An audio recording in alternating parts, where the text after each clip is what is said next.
The open ocean, a realm of vast and powerful forces home to the largest animals on our planet.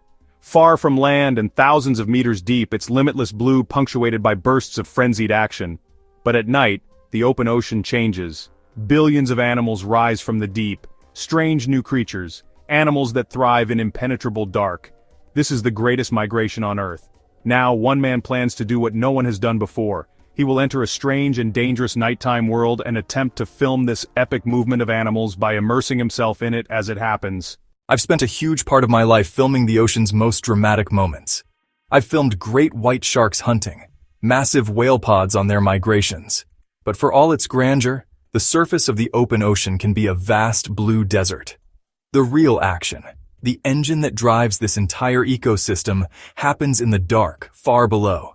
And that's the one spectacle I've never seen, the one that's always eluded me. The idea was planted in my head several years ago, diving way off Costa Rica. When I jumped in, I was treated to this incredible underwater ballet by mobula rays. They were soaring, twisting, seemingly dancing in the sunbeams. It was beautiful, but it also made me think, where did they come from? They were a fleeting glimpse of a much larger hidden world.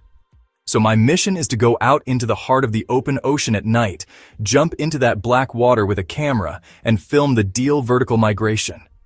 It's the largest migration of life on Earth, happening every single night. Billions of creatures, from tiny copepods to squid and fish, ascend from the deep to feed in the relative safety of darkness, and then descend before sunrise. It's a colossal movement of biomass, a planetary pulse, yet it remains almost completely hidden from our view. To find the perfect spot, Rick has teamed up with veteran captain Dennis Bishop. Aboard the MV Coco, they patrol the deep waters off the coast. Finding a concentration of life in this immensity is like finding a needle in a haystack. Success depends entirely on Dennis's decades of experience reading the subtle language of the sea and Rick's keen eye for the smallest clues.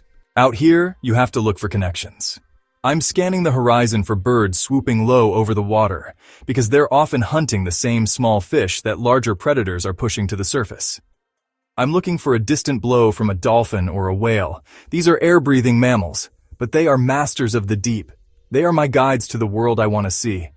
After hours of searching, the blue void finally offers a sign. Vague shadows emerge from the depths, pilot whales. Known as the cheetahs of the deep, these highly social animals can dive to over 1,000 meters, hunting the very deep water squid that form an essential part of the nightly vertical migration. Their presence here is a powerful indicator that the deep-sea food web is thriving below. And the pilot whales have company. Another shape materializes in the blue, an oceanic white-tip shark. Instantly recognizable by its long, paddle-like pectoral fins, this is a true pelagic wanderer, perfectly evolved for life in the open ocean. They are opportunistic and incredibly curious, often shadowing pods of pilot whales for leftovers. When I'm in the water and I see these big shadows moving, my heart starts pounding. But it's not about being frightened. You're just pumped up, you're excited. Seeing these apex predators confirms that you're not in a desert. You're in an oasis. This is the epicenter of activity, and it means the stage is being set for tonight's main event.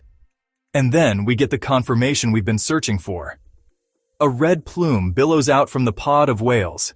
It's a sign they've recently returned from a deep foraging dive and have been eating squid. The red color comes from the squid's pigment. The oceanic white-tip is right there, picking off undigested bits. This is it. The smoking gun. A direct physical link to the deep scattering layer. We've found our spot. Tonight, this is where I'll dive.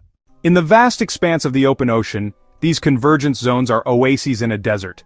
Where two currents meet, the nutrients from both become concentrated, sparking a chain reaction of life that draws creatures from miles around.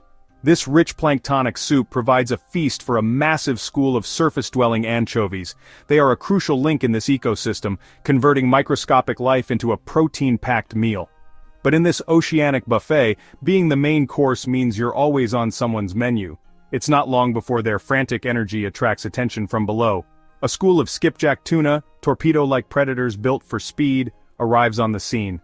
A feeding frenzy begins, a chaotic explosion of life and death. As the sun sets, the chaos of the day gives way to a new kind of anticipation.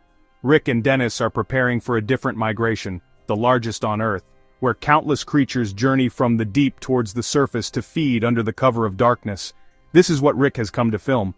Then I'll put the LED, well, wherever. When you first jump in the water in the dark, it's a bit unnerving. You're suspended in absolute blackness with 1,000 meters of water beneath you. You're not sure what you're jumping into, what's just beyond the beam of your light. At first, a few strange creatures emerge from the deep. The ocean is transformed. He encounters a string-like siphonophore, not a single animal, but a colony of specialized individuals working as one. It's a glimpse into the alien world below. I was expecting the water would be full of animals by now, a thick soup of life. But after an hour, there was just nothing. I'm either doing something wrong, or I'm in the wrong spot. Up on the boat, Dennis can see the evidence on the depth sounder. The deep scattering layer, a dense band of life, is clearly visible 50 meters down. But it has stopped rising, holding just below Rick's position. The ocean doesn't give up its secrets easily. Was it the brightness of the moon, or were predators still lingering? It's clear that Rick needs to learn more before he tries again. Rick joins the team on their research vessel, the Rachel Carson. He joins Dr. Bruce Robeson, one of the world's experts on the deep-sea environment. I'm hoping that the Mbari scientists will give me some of the answers that I need to successfully film the vertical migration. The Institute uses a remotely operated sub, the Ventana, to investigate ocean life at depth. This is a world of bizarre species. Many of them, like this cockatoo squid, rarely seen at the surface. Bruce explains to me why I saw so little life on my night dive. The moon was just too bright. The animals stayed below my diving depth. We're gonna head way offshore tonight above those deep water canyons where we found all that life several days ago. This is the stage for the planet's greatest migration.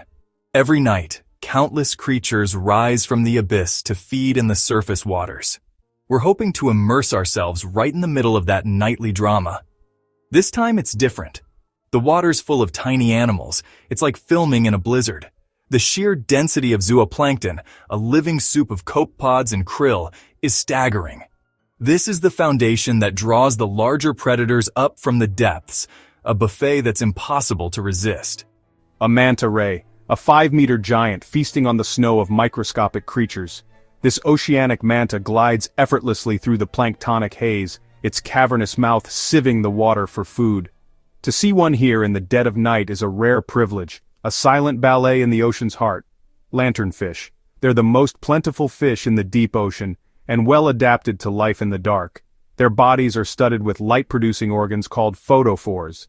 They use these lights to communicate and for a clever form of camouflage called counter-illumination, making them invisible to predators below. The abundance of life attracts apex predators. Dolphins slice through the darkness, hunting not by sight but by sonar, creating a sound picture of their prey. A squid releases a cloud of ink, but the dolphin's echolocation cuts right through the smokescreen. The squid's ink is no defense at all. This juvenile spearfish is such an exquisite creature. I've looked a long time to find one. It's tiny, almost translucent, with incredible iridescent colors. That huge dorsal fin is a form of defense, making the tiny fish look much larger than it really is. It's a career highlight.